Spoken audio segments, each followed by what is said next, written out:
Well, now we have Honorable Tajuddin Yusuf, who is a member of the PDP. Thank you for coming on this morning. Thank you. Good morning. Well, what is this we hear? That the National Assembly seems to have backtracked from their initial position of reordering the elections.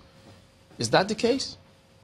Backtracked how? In terms of, well, the National Assembly will no longer have their elections first.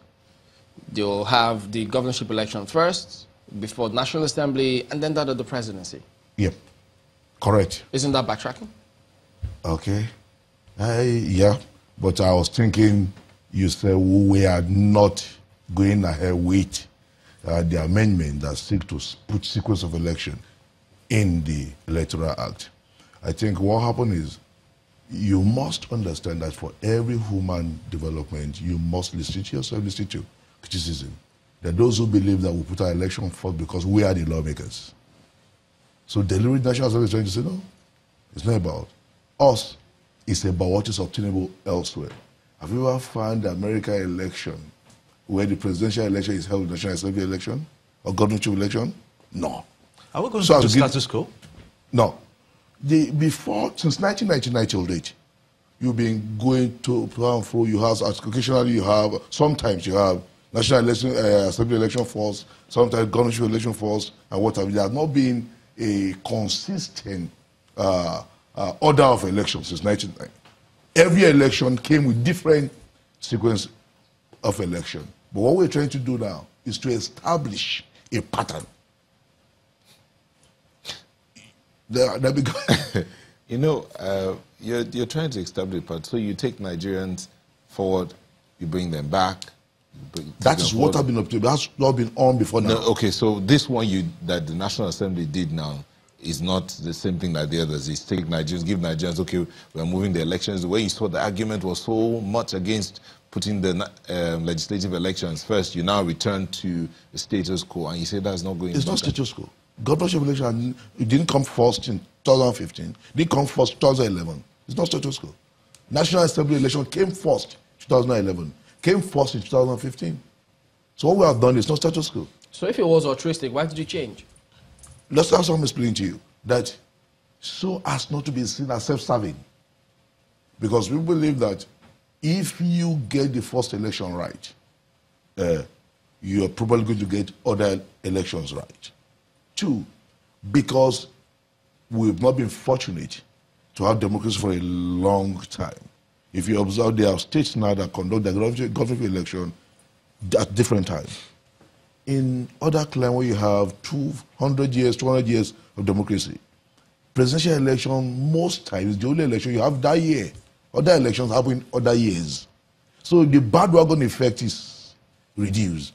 So the intention, the intended cure the law wants to do is to make sure that we don't have an election where because A has won, B on the same platform must win.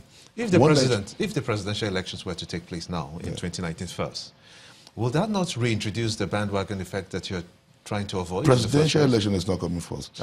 If your National Assembly governorship elections comes first, and then National Assembly before the presidential elections, before it was to have the presidential elections come first, how will that affect the? No, it wasn't. How will that affect the dynamics now, the equation? The intention is just to give Nigerians the opportunity to be fair in their decision and not to be influenced by. We believe that state governors will go to the poll on the merit of their performance. We believe that National Assembly members will go on the merit of their performance. If you're on ground, you win. If you're not on ground. But nowhere in the world you have presidential election first. So what if presidential election is first and he goes on the merit of his performance? If you remember, it was 2011, I guess, 2011 election. Presidential election was held in National Assembly election. Why can't that happen again? In 2011, yes, I think that's what happened. 2011 was presidential National Assembly election.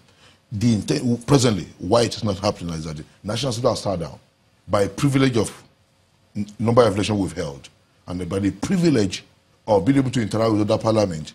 A few months ago, I was in Ghana, and I understand that even in Ghana, the elections are not held the same day. But obviously, we've heard people who have said, look, what this is about is that you all want to win your elections. The governors want to win the elections. Even the president wants to win his elections. And so, as a result of the perhaps frosty relationship between the executive and legislature, it would be well for the National Assembly to see how they could secure themselves and perhaps detach themselves from the presidency so that that bandwagon effect will not happen. So, if that is politics, what is wrong with National Assembly admitting that this politics? The president that is so popular and has done so well. So why are you putting his naturally people want to attach themselves with the president? I mean, we all just heard now when the Chief Mogili was on the air, reading out the achievement of the president. If it is political, naturally, members of APC want to attach themselves to the president. Yeah, but we also have heard about the people say that, well, we don't want this bandwagon effect. Why are they afraid of a bandwagon effect or whatever bandwagon effect is? So what I'm trying to say is that if of a truth, the president has done that well, he has no reason to be scared. He should be able to face the Nigerians. Is there anything if wrong? Of a truth that he has done all we heard that have been done. Is there as anything we say, Nigerians can't hear, can't see, they can't vote for the... I mean, he's a popular man. He's a popular president. He has done very well. So I don't see why he should invest so much energy. I'm just going to ask you. Okay. I'm just thinking, is there anything wrong in having the elections all done simultaneously at one go? To be difficult. Is it the same day? It's cumbersome to be difficult. You won't get the result of the nails for a week time. Sorting alone will take like 2 days. But we're going electronic. We're not doing electronic. We are doing accreditation through electronic. You are going to do manual voting. No, but the National Assembly, correct us if we're wrong, you're trying to amend that act such that they will electronically transmit the results from those centers to the collation point. The result, after you sort the result, you separate the ballot papers. That will take days. If you have presidential, governorship election, and National Assembly election the same day. It is after you have sorted, you counted. That's what you now transmit. One, you must declare the result at the polling unit. What is declared, you now transmit. I'm just thinking because... So rather than waiting for it to be physically carried to the next point, you can transmit, while the physical documents still comes later.